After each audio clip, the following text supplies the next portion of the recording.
Mass Maharaj Raviteja నటిస్తున్న తాజా చిత్రం మిస్టర్ బచ్చన్. ఈ సినిమాను హరీష్ శంకర్ రూపొందిస్తుండగా పీపుల్ మీడియా ఫ్యాక్టరీ బ్యానర్పై టీజీ విశ్వప్రసాద్ అండ్ వివేక్ కుచ్చిబుట్ల నిర్మిస్తున్నారు.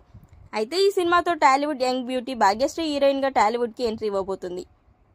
ఇక ఈ సినిమాకు సంబంధించిన పోస్టర్ అండ్ టీజర్ మరియు ట్రైలర్ ఇప్పటికే విడుదలై భారీ అంచనాలను పెంచేశాయి. అంతేకాకుండా హీరోయిన్ మధ్య ఎంత ఏజ్ గ్యాప్ వల్ల విమర్శలు కూడా ఎదుర్కొంది.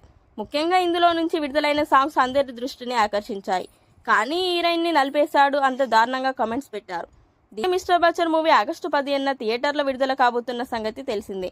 ఈ క్రమంలోనే మూవీ ప్రమోషన్స్ కోసం ఫుల్ బిజీగా ఉంది. ఇక తాజాగా మిస్టర్ బచ్చన్ విడుదల తేదీ దగ్గర పడడంతో మేకర్స్ ప్రీ రిలీజ్ ఈవెంట్ నిర్వహించనున్నట్లు తెలుస్తుంది. అయితే ఈ ఈవెంట్కు గెస్ట్గా ఆంధ్రప్రదేశ్ డిప్యూటీ సీఎంను ఆహ్వానిస్తున్నారట. ఇప్పటికే మిస్టర్ బచ్చన్ నిర్మాతలు ఆయనకు విషయం తెలిపినట్లు వార్తలు వినిపిస్తున్నాయి. ఆయన అంగీకారం కోసం వెయిట్ చేస్తున్నట్లు టాక్. మరి ఇందులో ఎంతవరకు నిజం ఉందో తెలియదు, కానీ ప్రజెంట్ ఇదే వార్త సోషల్ మీడియాలో చక్కర్లు కొడుతుంది.